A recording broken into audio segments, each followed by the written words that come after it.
Hello again, everyone. Edwin Learnard back once again. In this YouTube astrological segment, I'm going to be talking about the duality of the zodiac sign Gemini. And yes, this does apply and pertain to the sun, moon, and ascendant. Now, anyway, well, first off, as far as the ascendant goes, these qualities, which may seem dualistic at times, they can be, and may actually be in some isolated cases, they could be expressed very naturally, very blatantly. Now, if this is the moon in Gemini that someone has, like I have, perhaps this is on an unconscious level. And also, if you look at it, the sun could be more conscious, but it won't be as expressed as outwardly or as blatantly as the ascendant or rising sign, but it's more tied in with the basic characters. So anyway, now what symbolizes the zodiac sign Gemini are the twins. Now, Geminis, I mean, they may appear to have that split personality. They could be known as that dual personality sign, but they're certainly not dull or monotonous. But the nature of Gemini and their demeanor, they could be rather vacillating, mercurial, and fickle. They may at least give off an impression that they might have some dual personality. There might be some that may actually, some isolated cases where you may have some that actually do. But anyway, but a lot of this may be attributed to the fact that Geminis often have this strong fluctuation in terms of their decision. They're changing. It's often about changing their minds. They got changing whims, and they might change their minds so frequently and often on something. And really, their changeability can be often connected with about what they think on a certain issue. Now, you look at the zodiac sign Cancer. Now, the zodiac sign Cancer is very similar and comparable to Gemini in terms of their changeability, but Cancer is often very temperamental in nature because I think a lot of it is tied in with Cancer, though, as to how they feel about something or person from one moment to the next. Gemini mainly is more, their changeability can be at least some of it's tied into what they think of a person or something at that particular time. Now, Geminis could be very contradictory. They may simply say one thing to one person and then contradict themselves in what they say to the next person, say something completely different than what they said about the same issue to another person, because a lot of this is about what Gemini will often do. I think they're just trying simply to appease both parties. And the fact is, they just often don't want to make a scene or cause some kind of argument or discord or what have you. So what happens is Gemini might say one thing to somebody and then say the opposite about the same type, the same general thing to somebody else. They might say something like, well, I think that team is such and such is really good than the other person. And the other person, they say, a different person, they'll say something like, well, I really don't like that team, after they might have said they liked it to another person. I mean, it's a basic example, but you understand what I'm saying. The thing about again, the Gemini, their duality, really, I mean, they have, sometimes it can be very, dualistic, the way they may act. It can be, I do think Gemini, of all the 12 zodiac signs, may have the greatest propensity toward bipolar disorder. I mean, you look at the Gemini sign. I mean, Gemini can have this tug going on, nearly this perpetual tug of that pair of those polar opposites. It could be very exceptional, very extreme, and that's kind of like tied into the strong vacillation of the sign. Now, some of you may have read that book by Jean Avery. It was entitled The Rising Sign, Your Astrological Mask, or something similar to that. She talks something about very profoundly regarding the zodiac sign Gemini and the duality of the sign. She was referring to what she was calling, I guess, like the true duality of the sign. And I guess what it really is, it's more on a deeper, more profound level. And what she stated about it was something like that: the true duality in Gemini can be tied in with that need to be close and need to be objective at the same time. Or some, I mean, you look at the zodiac sign Gemini. Gemini really can be that type of person that could be put in a strong state of fright or trepidation if they actually become too close to somebody. When they become cognizant of that, they may often extricate themselves from that threat of that particular time, and they may detach themselves for a little bit. And then what happens is, I think what happens at that point in time, Gemini decides, okay, I've been away from such and such too long. It's time for me to go back. Gemini is often known for their intermittent communication, so to speak. They may detach themselves for a little bit, then come back in at their own convenience. And a lot of people might perceive that as being rather callous or cold and not really consider. But Gemini doesn't really see it as malicious. Generally, Gemini is really not malicious. And when they do things like that, they're just doing things because it has more to do with a convenience for them, I guess you could say, in a way. So anyway, and what happens is Gemini does come back into view at a certain point in time and become close again with somebody to some degree, but not for a sustained period. So, and anyway, now again, in the duality with Gemini, really is often just simply connected with being very paradoxical and contradictory in their manner. The thing about Gemini is Gemini can be very tough to pin down mentally, and but the thing is, yet at the same time, they have a strong propensity and they have this need for communication in people. Even though they need their detachment, they still have that strong desire to have this conversation and communicate with others, which I think is very interesting. And it might be, the thing about them too is that, and especially I would say with Gemini rising, there might be some, when you look at the duality with this sign, it can even be on a physical standpoint. Gemini in some cases might be, Gemini can often be very, long and slender in their build, and especially Gemini rising. Now, could it be in some cases that Geminis might have a certain insecurity about how they are physically, despite coming off as very confident and self-assured superficially anyway? Gemini, I think, might project very outwardly, very self-assured, a lot of self-assuredness and confidence, but yet again, especially Gemini rising, again, could be rather slender and thin in build. And this could be really, again, that could really be a lot about what they're projecting outwardly and what they think of themselves inwardly. I think sometimes could be two different things and might be contradictory. And also the duality, the dualistic quality of Gemini can be tied in with vicariousness as well. Sometimes that could be an expression of duality. It's almost like Geminis can feel like they could live two lives simultaneously as opposed to one. You look at a good example is, I think, you look at LeVar Ball, who is the father of LA Lakers NBA player Lonzo Ball.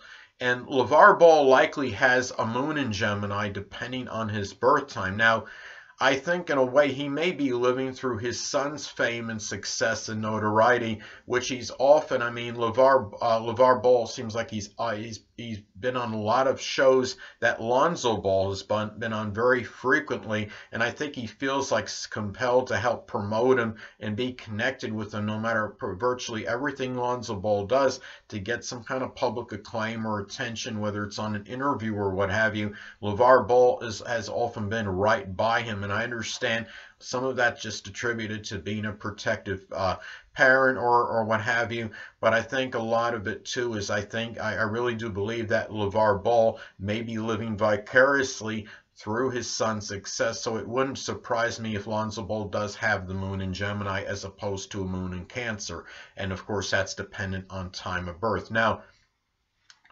another thing what's interesting is that you have one of the Hillside Stranglers, a name Kenneth Bianchi, some of you may have heard of him, has a sun in Gemini, and at one time he did actually fake having a multiple personality disorder in order to be able to extricate himself from jail time, perhaps, and from incarceration. He was trying to be to be not guilty by reason of insanity. Hold on a moment, people.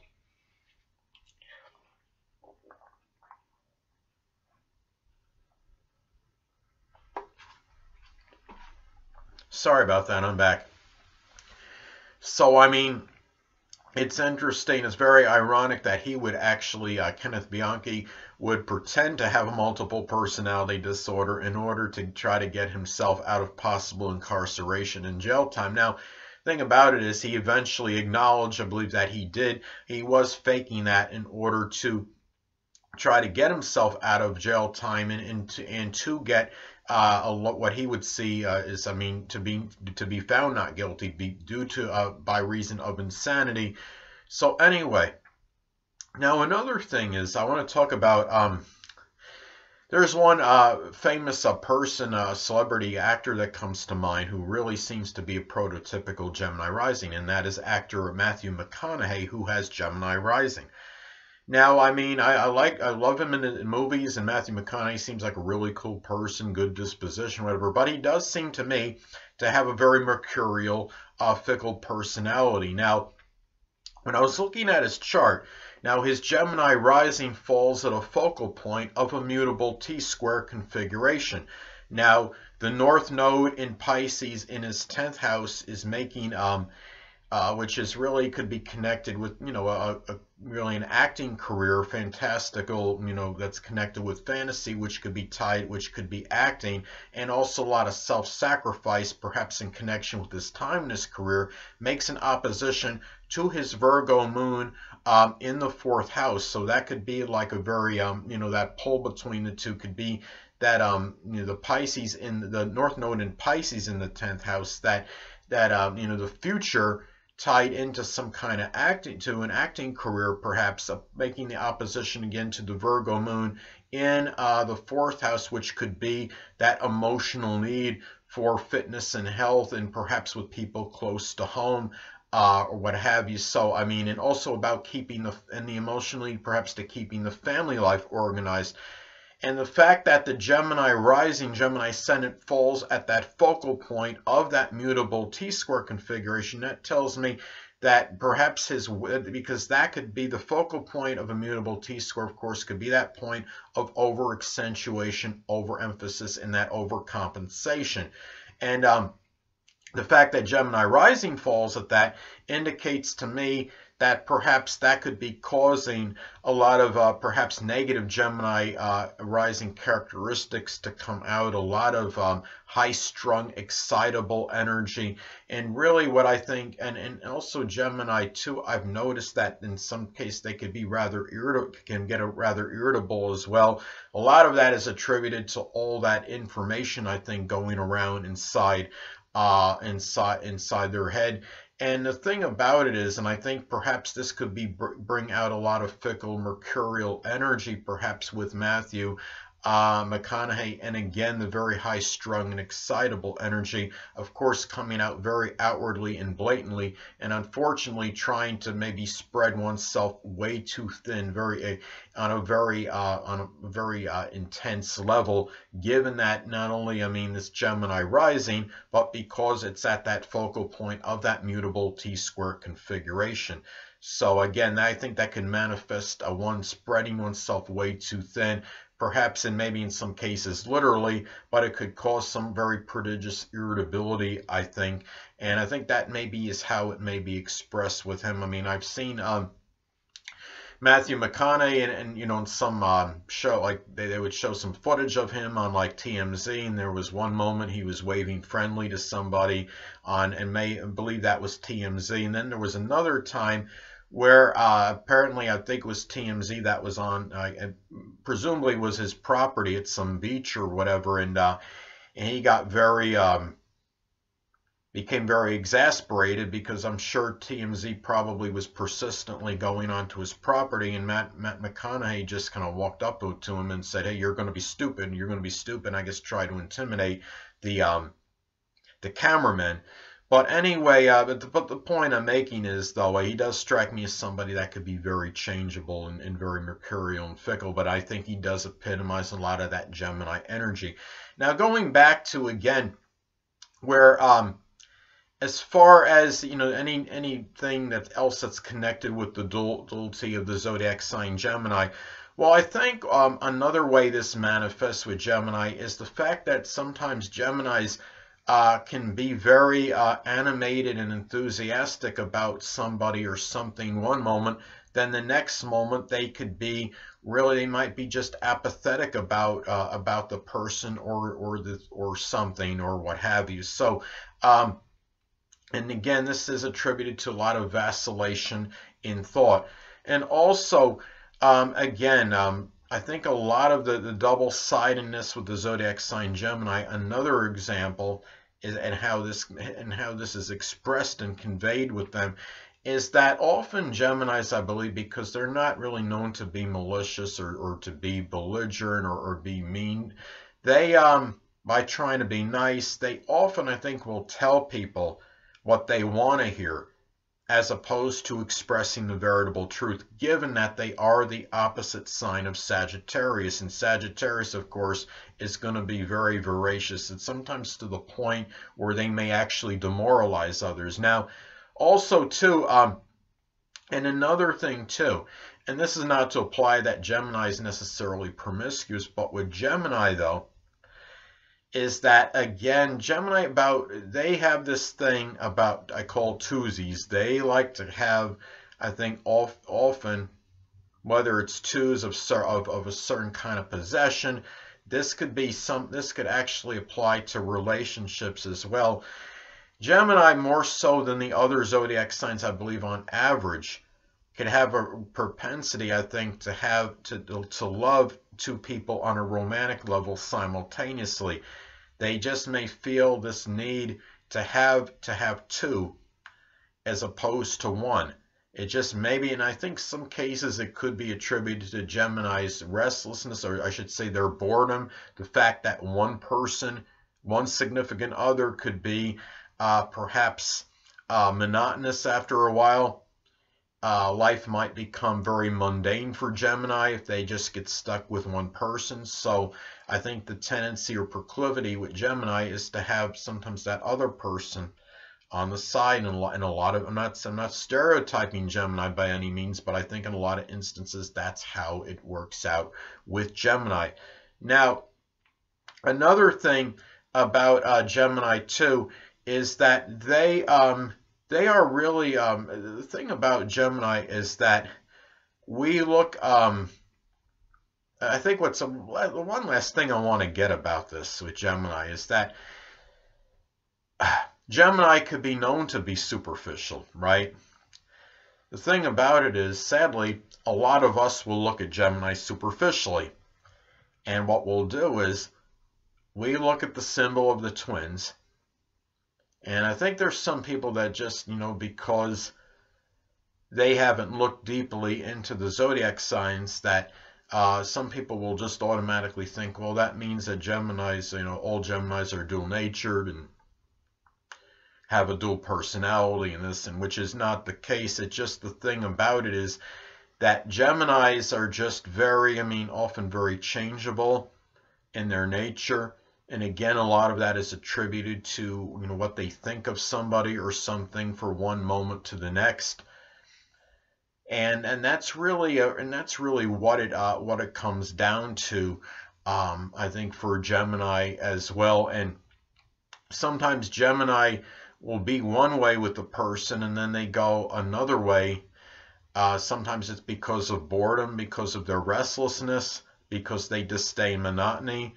A Gemini may, quote unquote, somewhat hang out with the person for a certain amount of time, but if that person is not satisfying their mental needs, and they're not interesting on a mental level, and they feel like maybe they can't become learned, you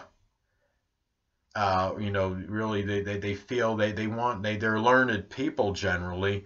But if they can't learn, I guess I should say if they feel like they can't learn or assimilate any kind of knowledge or information from that person, then what'll happen is they'll drift away at that point. So, and that's where it seems like you see a lot of that changeability in what they may think of a person from one moment to the next. So anyway, people, that'll conclude this YouTube astrological segment for the Duality of Gemini, and stay tuned next time where I'll be giving you my Libra January 2019 horoscope forecast. Two things I want to get with you on before I head out.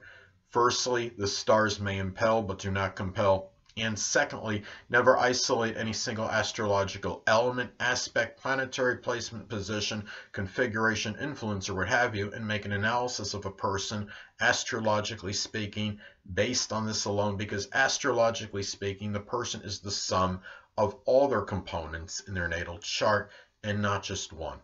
Until next time, people, stay well.